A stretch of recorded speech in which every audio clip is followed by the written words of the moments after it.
गर्ग संहिता आदि और जो ग्रंथ हैं उनमें 2 मुट्ठी का वर्णन मिलता है। भगवान ने दूसरी मुट्ठी मुख में डालते हुए संकल्प किया, इंद्र को जो सुख प्रदान किया है मैंने वही सुख सुदामा को देता हूं।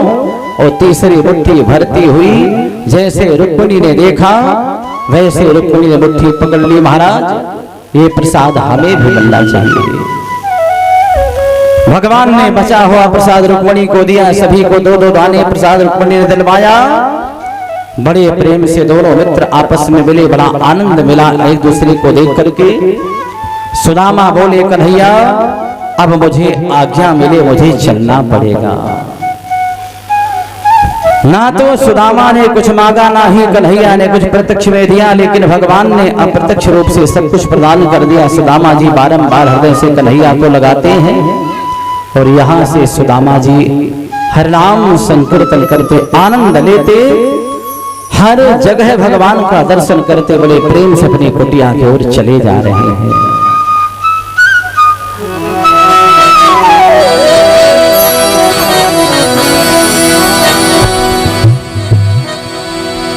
प्रभु जी मेरी आंखों में, प्रभु मेरी इन आंखों में इतनी तासीर हो जाए, जिधर देखूं जिसे देखूं तेरी तस्वीर हो जाए।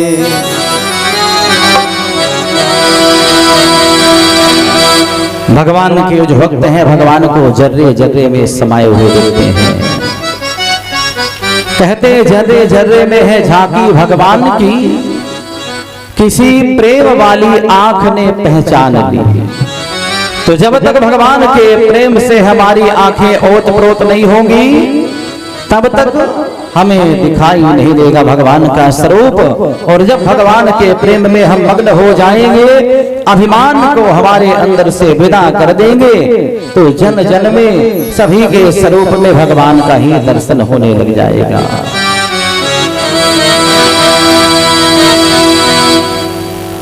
बड़े विलक्षण संत हैं सुदामा जी महाराज।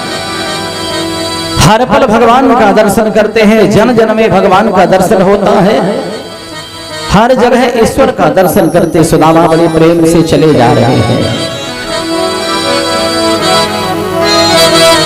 मेरे बाके बिहारी समरिया, मेरे बाके बिहारी समरिया, तेरा जलवा कहाँ पर नहीं है।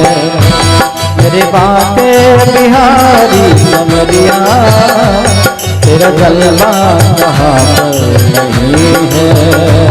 मेरे बाके बिहारी समरिया, तेरा जलवा कहाँ पर नहीं है। मेरे बाके बिहारी समरिया, तेरा जलवा कहाँ पर नहीं है।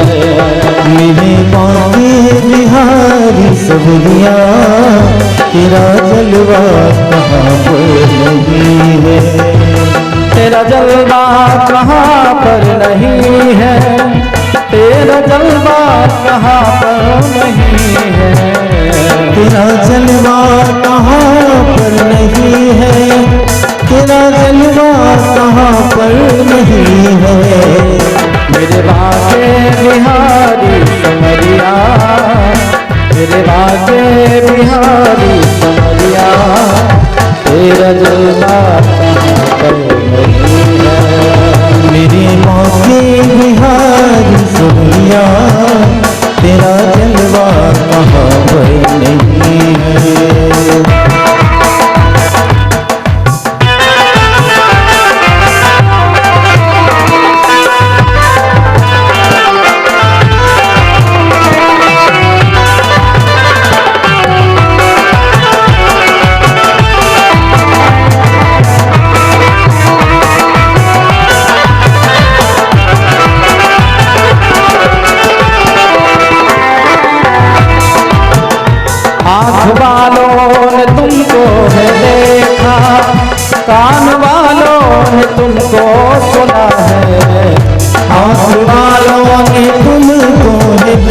कहा कान वालों ने तुमको सुना है।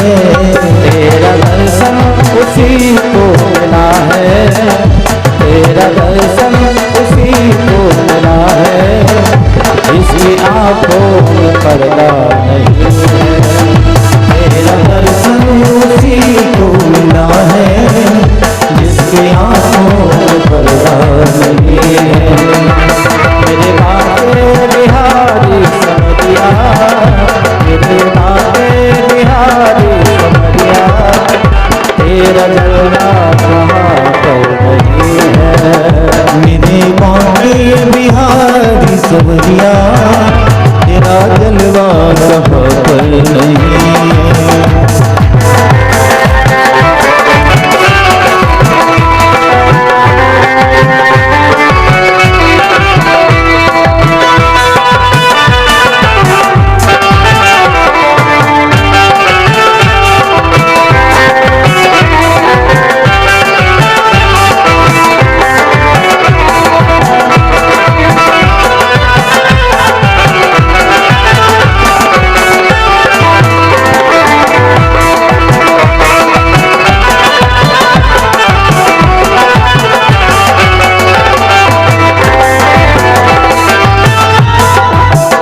लोग पीते हैं कीर्ति के गिरते, हम भी पीते हैं गिरते नहीं हैं। लोग पीते हैं पी के गिरते, हम भी पीते हैं गिरते नहीं है। लोग पीते हैं पी के गिरते, हम भी पीते हैं गिरते नहीं हैं।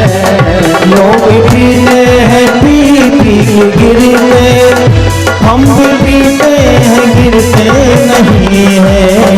हम तो पीते हैं सत्संग का पानी, हम तो पीते हैं सत्संग का प्याला, कोई अंगूरी पानी नहीं है। हम तो पीते हैं सत्संग का प्याला, कोई अंगूरी पानी नहीं है।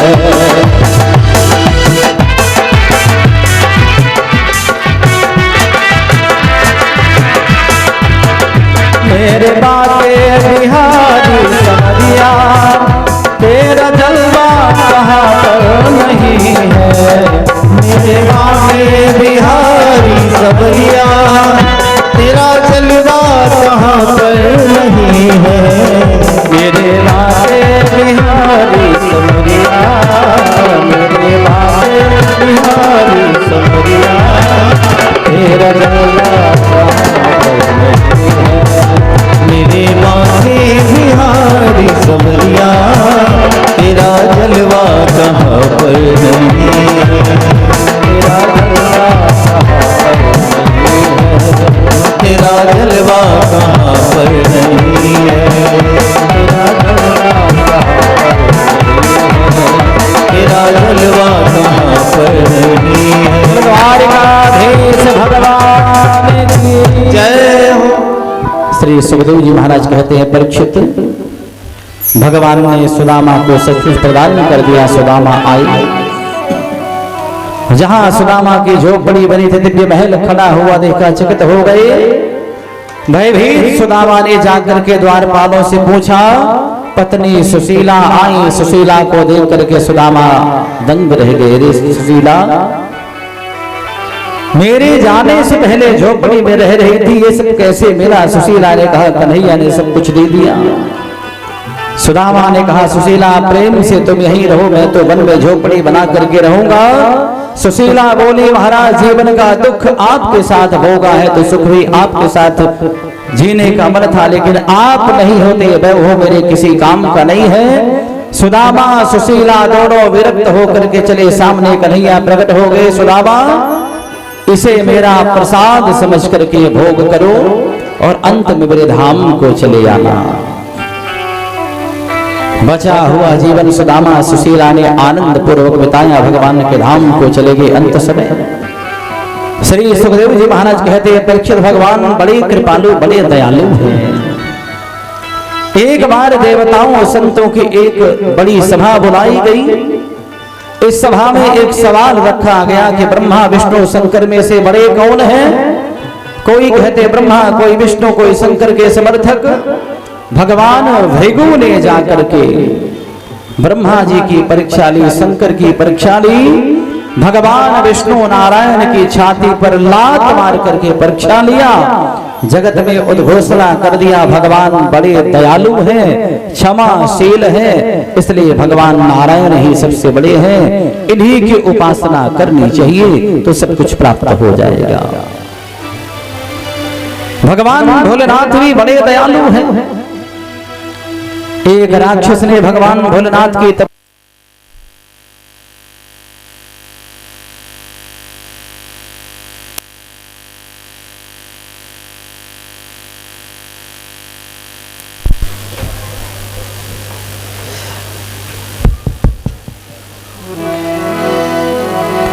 बोले द्वारिकाधीश भगवान की।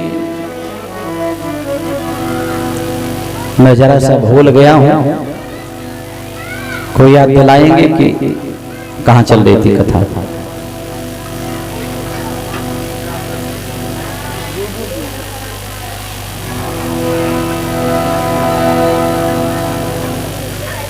जगत को उद्घोषणा करके बता दिया भगवान नारायण सर्वश्रेष्ठ है। भगवान भोलेनाथ भी बड़े विलक्षण हैं। एक राक्षस ने भगवान भोलेनाथ की तपस्या की, नाम जप किया, प्रकट हो गए, बोले वरदान मांगो।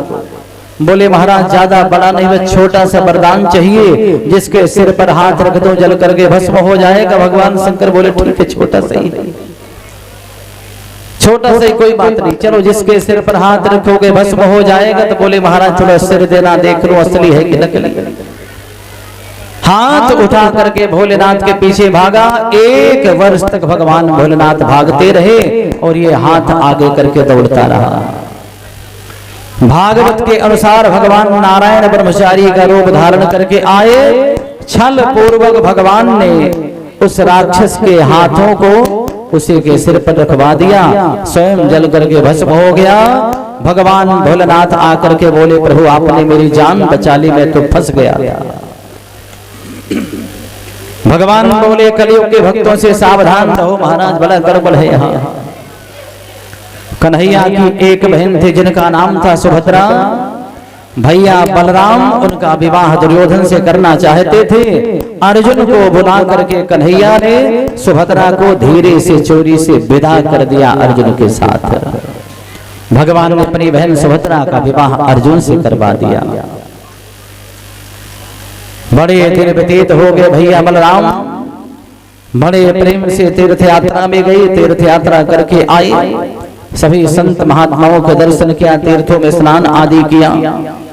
आ करके जैसे बलराम जी महाराज विराजे द्वारिकापुरी में, समय आ गया सूर्य ग्रहण का पावन पर्व का।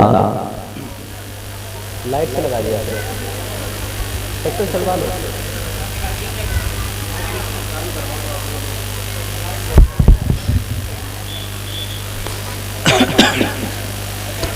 श्री सुखदेव जी महाराज कहते हैं परीक्षित, भगवान को वृंदावन से आए हुए 115 वर्ष व्यतीत हो गए थे।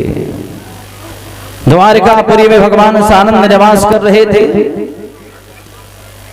कुरुक्षेत्र की पावन भूमि में सूर्य ग्रहण के पावन पर्व को अवसर बना करके देश देशांतर से राजा महाराजा आए। 115 वर्ष के बाद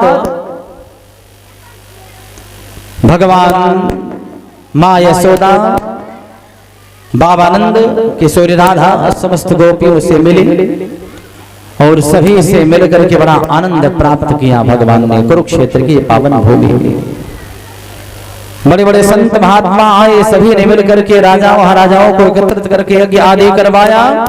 सुंदर हवनात्मक यज्ञ हुआ, सुंदर सत्संग आदि हुआ। 4 महीने कुरुक्षेत्र की पावन भूमि में हस्तिनापुर वाले भी आए हैं, ब्रजमंडल से भी आए हैं, द्वारिका वाले भी गए हैं।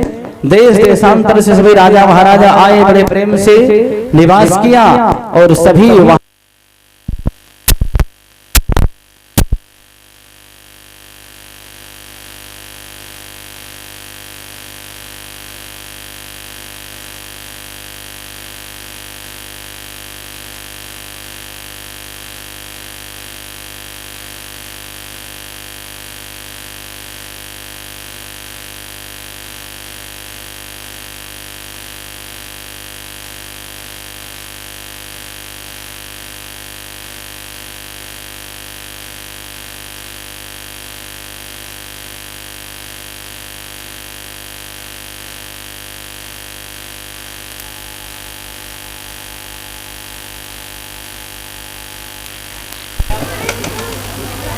नहीं आप अकेले क्यों सहेंगे इतना? आप देखिए बहुत दिक्कत है, आज वैसे कड़की चल रही है, ब्राह्मणों को वैसे कड़की चल रही है।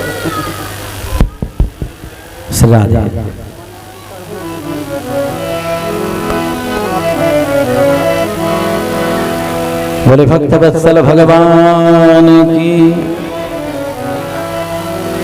श्री सुखदेव जी महाराज कहते हैं, परीक्षित 4 महीने तक कुरुक्षेत्र की पावन भूमि में हस्तिनापुर वाले, ब्रजमंडल वाले, द्वारिका वाले सभी रहे।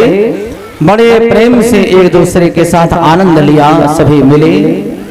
115 वर्षों के बाद बाबा नंद, यशोदा, गोपी ग्वाल किशोरी राधा कन्हैया से मिले, बड़ा आनंद मिला। सभी विदा हो गए, अपने अपने धाम को चले गए। द्वारिकापुरी में जा करके महाराज देवर्षि नारद के द्वारा देवकी वसुदेव को ज्ञान प्राप्त हुआ, ये कृष्ण मेरे पुत्र नहीं, ये तो जगत के पिता, जगत के रचयिता, जगत के मालिक भगवान है। आत्मज्ञान प्राप्त करके देवकी वसुदेव तपस्या में लीन हो गए। श्री सुखदेव जी महाराज कहते हैं, परीक्षित द्वारिकापुरी के एक ब्राह्मण देवता थे, उनके पुत्र जन्म लेते ही पधार जाते थे। अर्जुन ने प्रतिज्ञा की बचाने की, नहीं बचा पाए, तो भगवान ने अर्जुन की प्रतिज्ञा पूरी करने के लिए अपने दिव्य धाम में ले जाके अर्जुन को दर्शन कराया और वहां से ब्राह्मण के मृत पुत्रों को ला करके दर्शन कराया। देवकी ने कन्हैया से कहा, भगवान देवर्षि नारद ने बताया कि आप साक्षात नारायण हैं। जिन मेरे 6 बेटों को कंस ने मार दिया था, उनकी बड़ी याद मुझे आती है, एक बार दर्शन करने का मन है। मैंने सुना था तुमने गुरुदक्षिणा में अपने गुरुदेव को मरे हुए पुत्र को ला करके दे दिया था, मुझे भी अपने पुत्रों का दर्शन करना। कन्हैया अपने 6 भाइयों को लाए और मैया देवकी से मिला करके उन्हें पुनः भेज दिया। श्री सुखदेव जी महाराज कहते हैं, परीक्षित बड़ा आनंद द्वारिकापुरी में छाया रहता था, संत महात्मा आते रहते थे। पर एक दिन अचानक एक ब्राह्मण देवता ने, मंदिर के पुजारी देवता ने आकर के बताया कन्हैया से, भगवान आपके कुल वाले, आपके यदुवंशी उदंड हो गए हैं, संत ब्राह्मणों का अपमान करने लगे हैं, गौ पूजन नहीं करते, तुलसी में जल नहीं डालते, मंदिर में चरणामृत प्रसाद नहीं लेते, तिलक नहीं लगाते, समय से नहीं नहाते।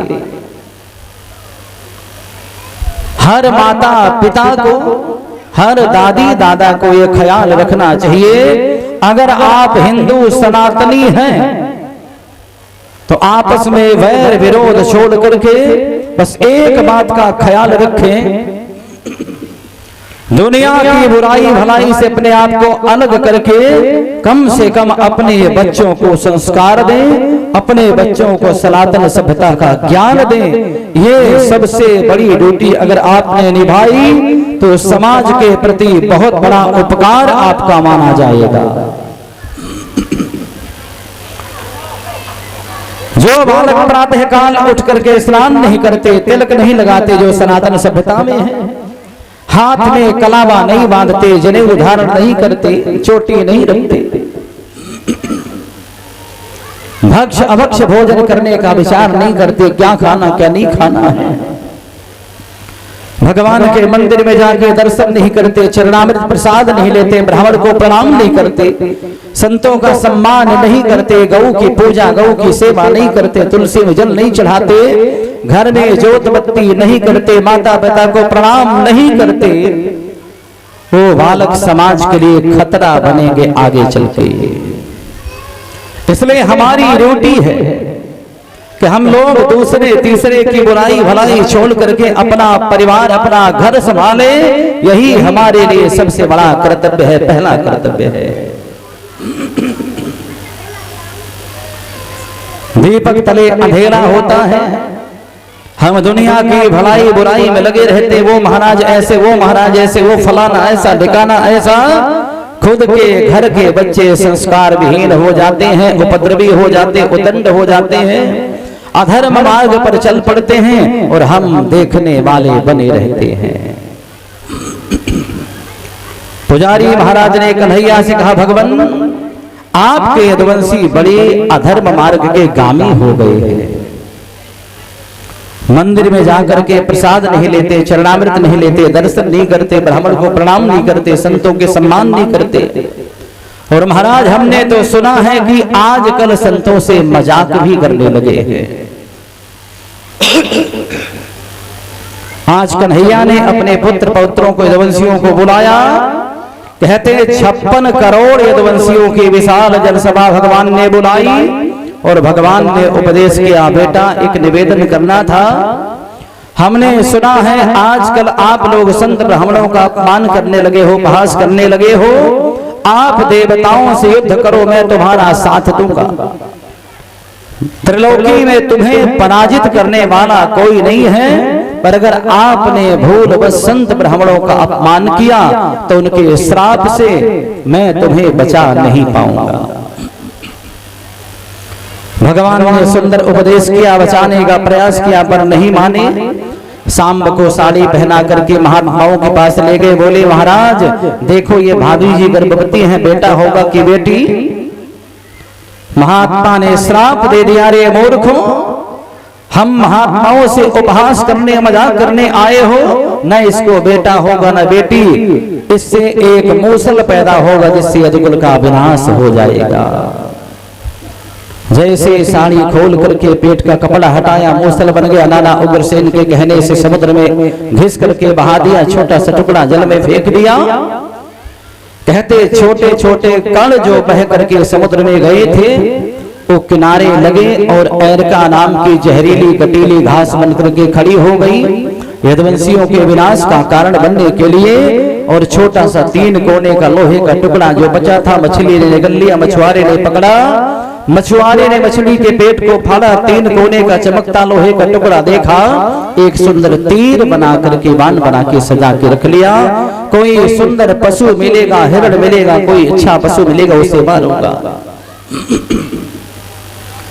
द्वारिकापुरी को श्राप लग गया।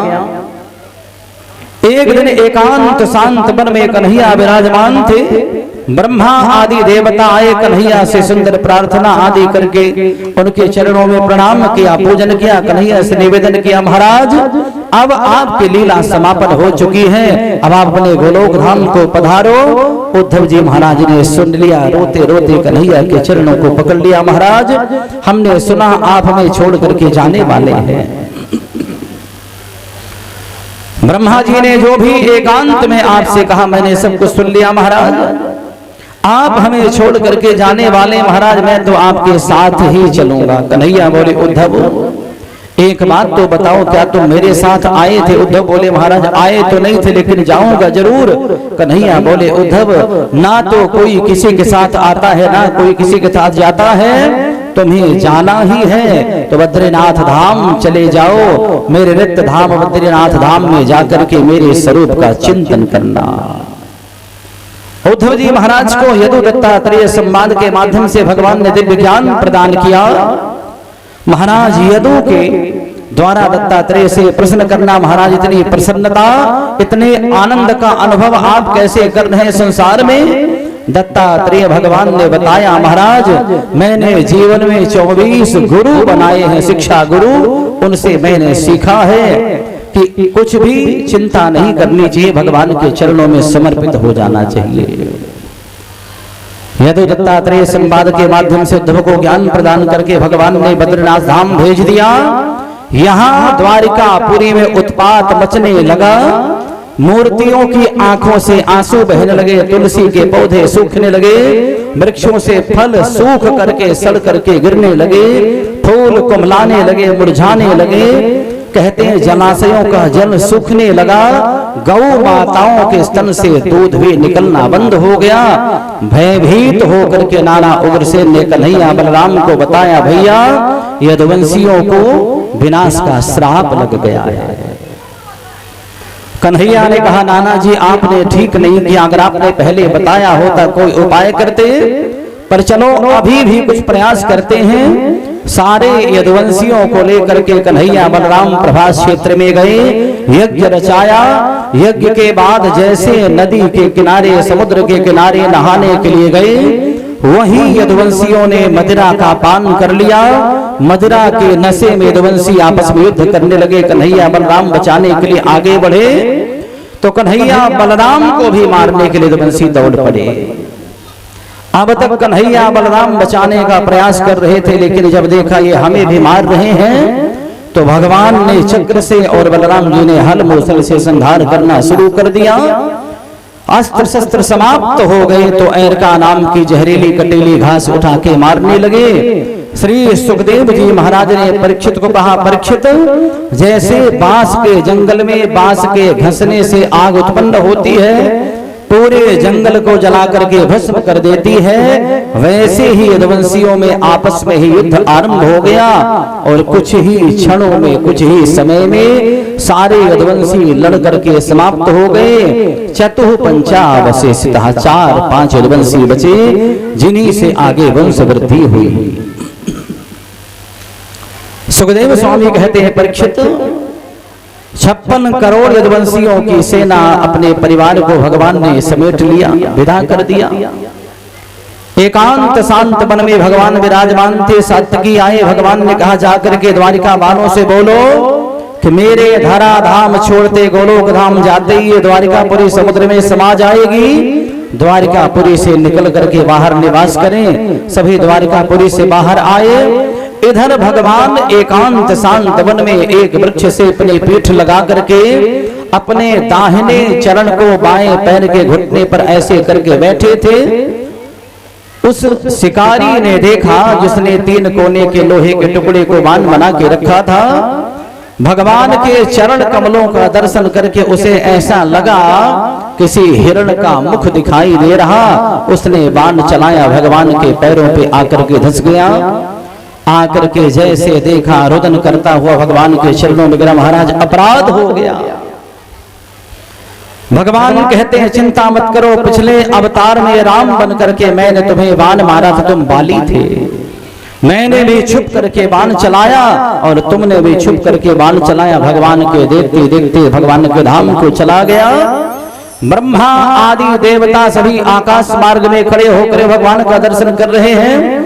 भगवान से निवेदन कर रहे हैं, प्रभु आप हमारे स्थान में, हमारे महल में, हमारे भवन में, कुटिया में चरण रख करके जाना। सभी के देखते देखते एक दिव्य प्रकाश छा गया। ऐसा प्रकाश पुंज वहां जगमगाया। सभी की आंखें बंद हो गई, दिखाई देना बंद हो गया। एक बड़ी मधुर सी आवाज हुई और उसी के साथ भगवान सशरीर गोलोक धाम को चले गए। जैसे प्रकाश पुंज शांत हुआ, वैसे ब्रह्मा आदि ने देखा भगवान वहां नहीं थे। चारों ओर रुदन होने लगा, कलयुग का प्रवेश हो गया। भगवान के जाते ही द्वारिका वाले रुदन करते हुए भगवान की, जहां भगवान सुधाम गमन किए थे उस भूमि पर आए। भगवान की कुछ पत्नियों ने सुन करके प्राण त्याग दिया, कुछ ने अपना योग अग्नि से शरीर भस्म कर लिया और कुछ भगवान के वियोग में निरंतर रोती रहती थी, जिन्हें बाद में ब्रज वृंदावन में उद्धव जी महाराज ने भागवत कथा के माध्यम से मोक्ष प्रदान किया था। महाराज परीक्षित प्रेम पूर्वक कथा सुन रहे हैं। सुखदेव जी महाराज कहते हैं, परीक्षित, भगवान कृष्ण के जाते ही कलयुग का प्रवेश हो गया। तुम्हारे दादा अर्जुन ने आकर के जैसे बताया महाराज युधिष्ठिर से कि कन्हैया बलराम सुधाम गमन कर गए, तो 5 पांडव तुम्हें राजा बना करके द्रौपदी को लेकर के स्वर्ग आरोहण कर गए। परीक्षित, तुम बड़े धर्मात्मा राजा हो, तुम्हारे जैसा राजा कलयुग में कभी दर्शन देगा नहीं। परीक्षित, तुम्हें याद है आज से 7 दिवस पहले तुमने समीक ऋषि के गले में मरा हुआ सर्प लटका दिया था। महाराज परीक्षित बोले, गुरुदेव मुझे सब कुछ याद है। परीक्षित, फिर तो तुम्हें यह भी स्मरण होगा कि महाराज समीक ऋषि के छोटे से तेजस्वी पुत्र श्रृंगी ने तुम्हें 7 दिन में तक्षक नाग के डसने से मृत्यु का श्राप दिया। परीक्षित बोले, महाराज मुझे सब कुछ याद है। श्री सुखदेव जी महाराज कहते हैं, परीक्षित, मैं तुम्हें याद दिलाना चाहता हूँ, वो 7वां दिन आज उपस्थित हो चुका है। तक्षक नाग स्वर्ग लोक से चल चुके हैं तुम्हें डंक मारने के लिए। परीक्षित, तक्षक नाग आएंगे, डंक मारेंगे, क्या तुम मरोगे? परीक्षित, क्या तुम्हारी मृत्यु होगी? महाराज परीक्षित के नेत्रों से आंसू बह रहे हैं, होठों में हंसी है। भगवान जिसे आप जैसा गुरु जीवन में मिल जाए, अंत समय भला उसका सुधरेगा नहीं। भगवान जिसे आप जैसा गुरु जीवन में मिला हो, अंत समय में दर्शन हुए हो, क्या उसकी भी मृत्यु होती है? भगवान मेरी मृत्यु नहीं होगी। महाराज परीक्षित ने कहा, तक्षक नाग आएंगे, मेरे इस पांच भौतिक शरीर को डंक मारेंगे, जलाएंगे, काटेंगे, हमें कुछ नहीं पता महाराज, लेकिन मैं तो नित्य शुद्ध मुक्त आत्मा हूँ, मैं शरीर नहीं हूँ, ना तो मेरा जन्म होता है और ना ही मेरी मृत्यु होगी। बस इतना सुनते ही सुखदेव जी महाराज उठ करके खड़े हुए। महाराज परीक्षित ने चरणों में प्रणाम किया और सुखदेव जी महाराज संतों के साथ वहां से चले, अंतर्धान हो गए। महाराज परीक्षित नेत्र बंद करके बैठे थे, तक्षक नाग आए, फूल में बैठ करके बड़ा सा रूप बनाया, आकर के परीक्षित के शरीर को तक्षक ने डसा, शरीर जल करके काला पड़ गया। लेकिन परीक्षित भगवान के धाम को न जाने कब को चले गए थे। पुत्र जन्मेजय ने क्रोधित होकर के सर्पों को मारने का यज्ञ आरंभ किया। आस्तिक आदि ऋषि मुनियों ने आकर के जन्मेजय को समझाया। जन्मेजय ने सर्पों को मारने वाला यज्ञ बंद करवा करके पिता के शरीर का अंतिम संस्कार किया और हस्तिनापुर में जाके प्रजा का विधिवत पालन पोषण करने लगे। श्री सूत जी महाराज ने मार्कंडेय ऋषि के द्वारा सृष्टि कर्म का दर्शन आदि करने का वर्णन किया।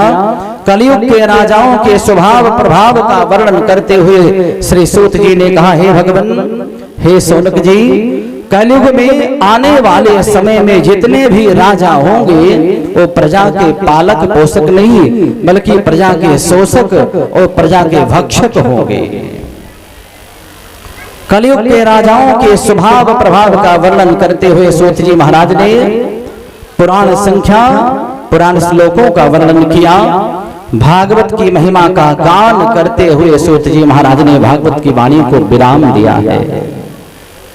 श्री सूत जी महाराज कहते, ऋषियों, भागवत की पुनरावृत्ति करते समय सूत जी महाराज ने सुंदर कथानक सुनाया। बोले, आरंभ में 6 अध्याय महात्मा के भक्ति ज्ञान वैराग्य की कथा सुना करके, गोकर्ण धुंधकारी चरित्र सुना करके भागवत की महिमा का गान किया।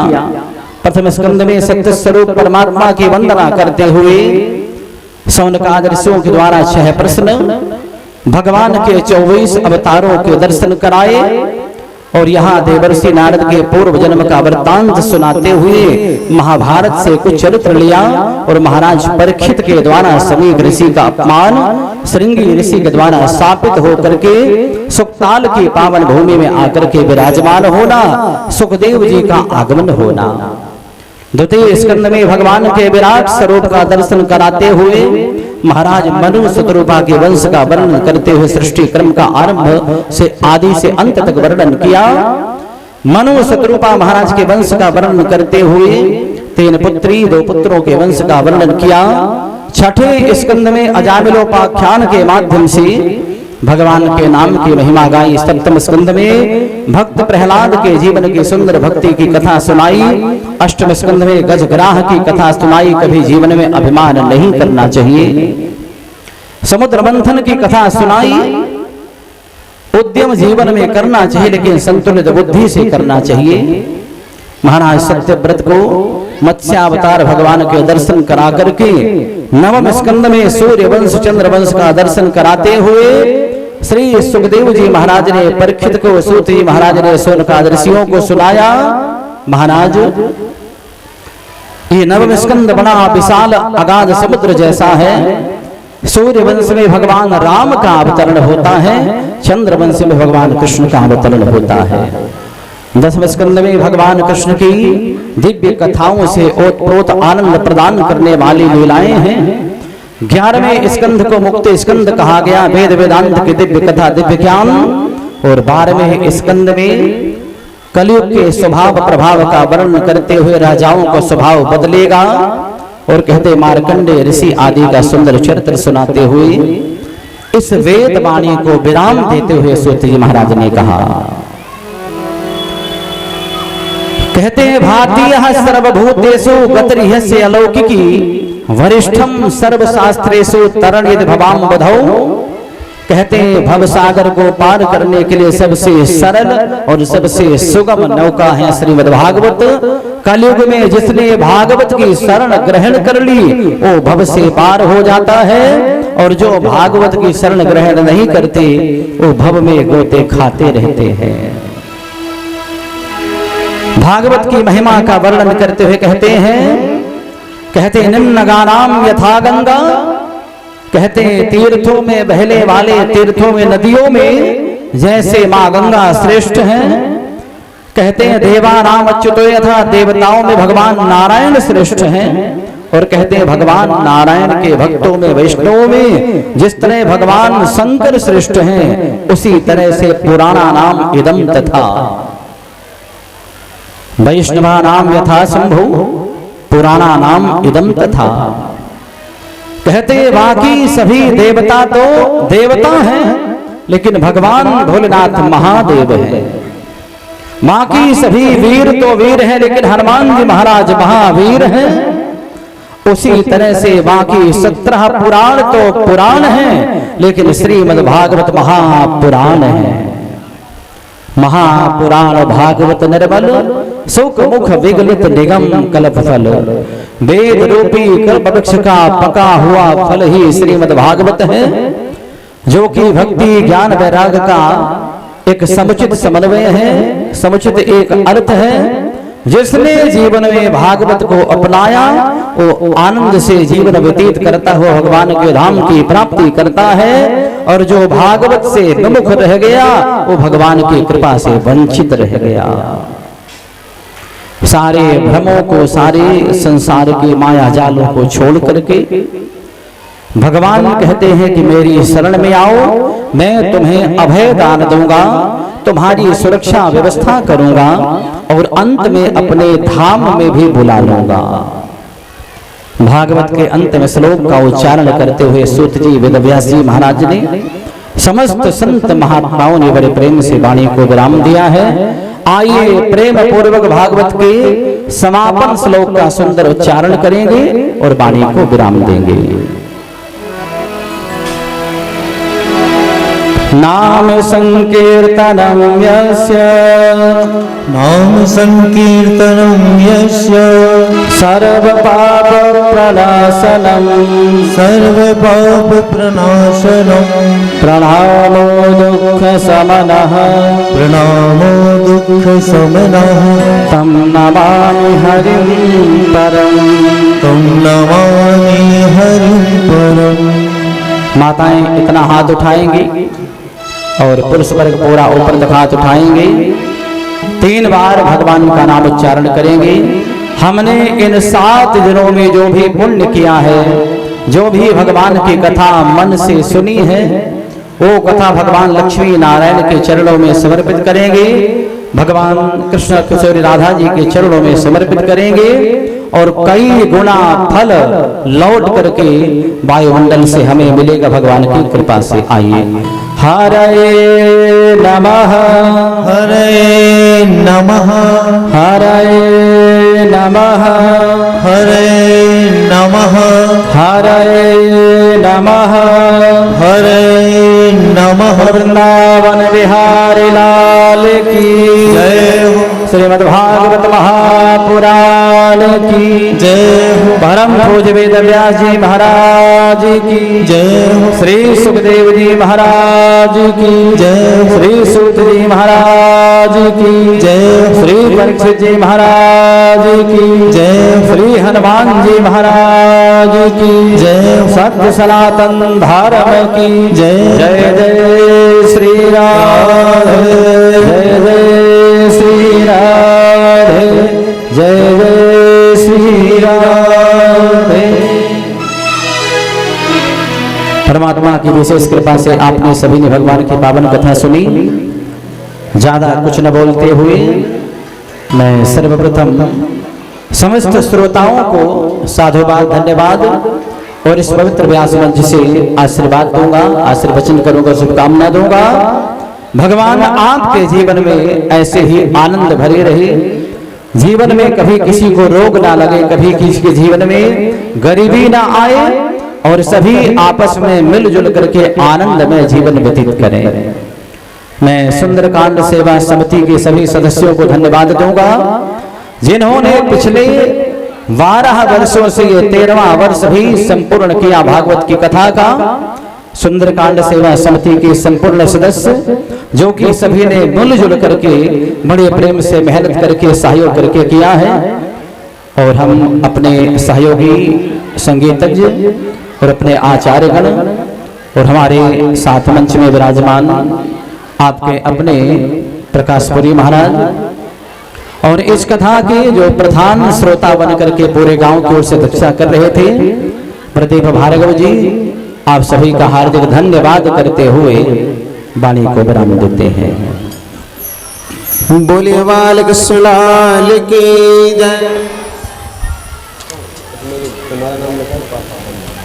आरटीसी तकनीक चैनल का नाम 2-3 बार बोलिए कि गुरु राजेश जी महाराज के नाम से चैनल सब्सक्राइब करें। 2-3 बार गुरु राजेश महाराज। बोलिए व्यास जी महाराज की जय। आज इस कथा के विश्राम दिवस में कुछ दानदाताओं ने अपना सहयोग प्रदान किया है। 5100 रुपये श्री चीनू महाराज जी, 2100 रुपये श्री इंद्रभान सिंह जी मार साहब, 3100 रुपये श्री गोविंद सिंह जी यादव, 2500 रुपये श्री जयपाल सिंह जी पूर्व सरपंच, 205 रुपये संतोष सिंह चडार, 500 रुपये श्री चंद्रभान सिंह जी परिहार, 200 रुपये दोजाराम जी, 1200 रुपये श्री संग्राम सिंह विवेक भैया, 500 रुपये गोपाल सिंह बावरीपुरा वाले, 111 रुपये सरदार सिंह परिहार, 101 रुपये श्री अशोक परिहार, 521 रुपये अनिल कुमार जी भोनपुरिया, 1001 रुपये श्री टीकाराम जी यादव। मुख्य यजमान की माता जी की ओर से 2101 रुपये, 1101 रुपये श्री राम पटेल साहब भरत भैया, 1101 रुपये राजकुमार जी यादव शैलेंद्र भैया, 1101 रुपये श्री सुरेंद्र सिंह जी यादव तलावाले, 1101 रुपये श्री राम यादव अभिषेक भैया, 1101 रुपये श्री आनंद यादव RSS प्रमुख, 1101 रुपये श्री दिनेश सिंह गोलू भैया, 1501 रुपये श्री लालजी राम जी यादव, 111 रुपये श्री बलराम जी ओझा, 101 रुपये गुप्तदान, 1100 रुपये नंदराम जी चीनू भैया, 1101 रुपये श्री करतार सिंह जी जाट शिक्षक महोदय, 1101 रुपये श्री संतोष सिंह जी करार हाथी दरवाजा, 1101 रुपये श्री अरविंद सिंह जी करार हाथी दरवाजा, 1101 रुपये श्री बीरभान सिंह जी यादव, 211 रुपये श्री मनीष पटवा जी, 1101 रुपये श्री बलवीर सिंह जी मायंगा वाले, 101 रुपये श्री सुरेश जी ओझा, 500 रुपये श्री किशोर कुमार पटवा जी शिक्षक, 1500 रुपये श्री उदयभान सिंह जी नेताजी रसिया वाले रसिया यादव, 1001 रुपये श्री रामपाल सिंह जी धनपाल भैया, 105 रुपये दयाराम बघेले जी, 111 रुपये श्री लीलाधर मोहन राठौर बदरवास उनकी सबकी ओर से प्राप्त हुए हैं। एक बार जोरदार तालियां सभी दानदाताओं के लिए। देखिए हर वर्ष यह कार्यक्रम आप सबके सहयोग से बड़े ही आनंद से आज संपन्नता की ओर है। तो आइए अब इस विदाई की बेला में राम नाम की माला करते हुए हम आरती करेंगे। इसके पश्चात फिर सभी हम और आप सब प्रसाद लेंगे। इससे पूर्व जो भी भागवत जी का पूजन करना चाहे सर्वप्रथम हमारे मुख्य यजमान भागवत जी का पूजन करेंगे और फिर से सभी आकर के जो भी भागवत जी का पूजन करना चाहे आकर के कर सकते हैं। जय श्री कृष्ण। कि पत्ता टूटो डार सो दूर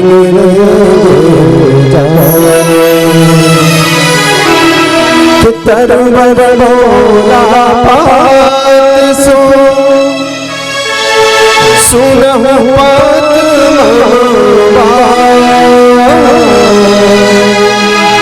या जग की एक आवत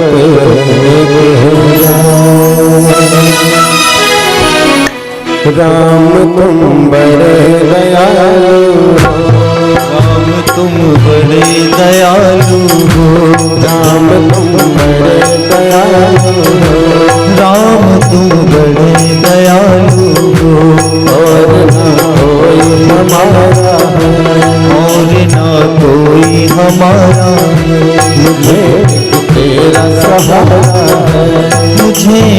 तेरा सहारा है। नैया डोल रही नैया डोल रही मेरी, हरि अब करो न तुम मेरी, हरि अब करो न तुम मेरी। राम तुम बड़े दयालु हो। राम राम राम राम राम राम राम राम राम राम राम राम दीन राम राम राम राम राम राम राम राम राम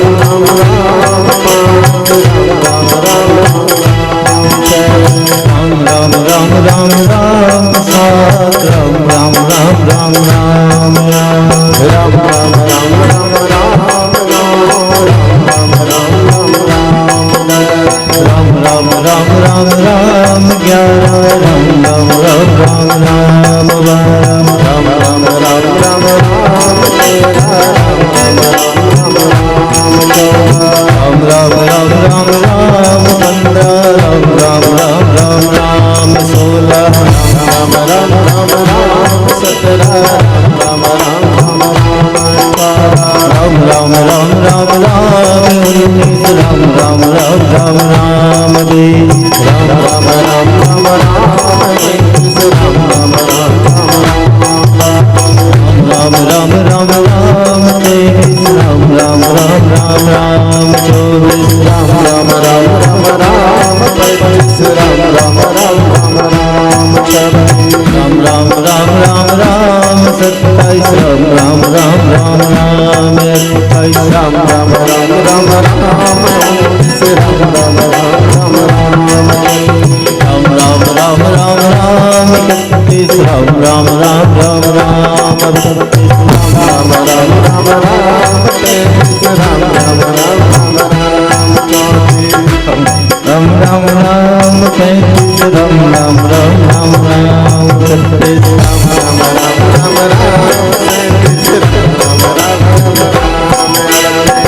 राम राम राम राम चालीस राम राम राम राम राम चालीस राम राम राम राम राम इकतालीस राम राम राम राम राम राम राम राम तैतालीस राम राम राम राम राम चवालीस राम राम राम राम राम तैतालीस राम राम राम राम राम राम राम राम सैतालीस राम राम राम राम राम अड़तालीस राम राम राम राम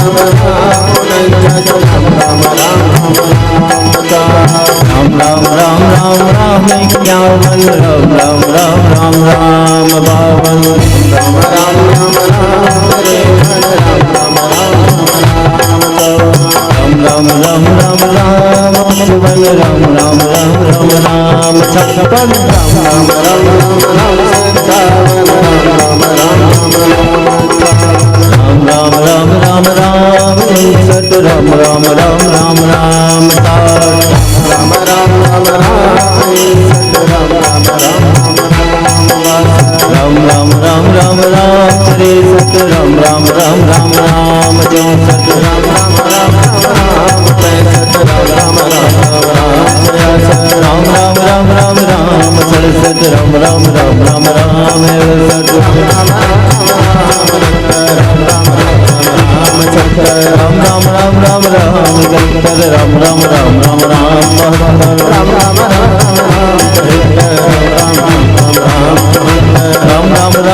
राम पचहत्तर राम राम राम राम राम छिहत्तर राम राम राम राम राम उन्यासी राम राम राम राम राम अस्सी राम राम राम राम राम तिरासी राम राम राम राम राम चौरासी राम राम राम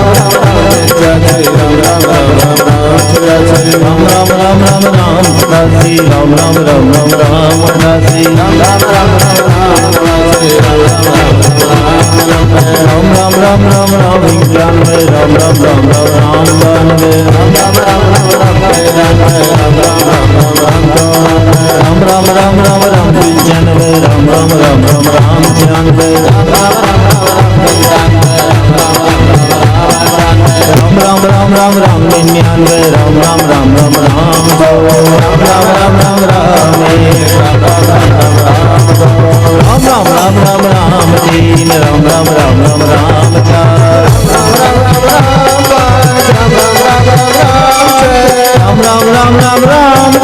राम राम राम राम राम राम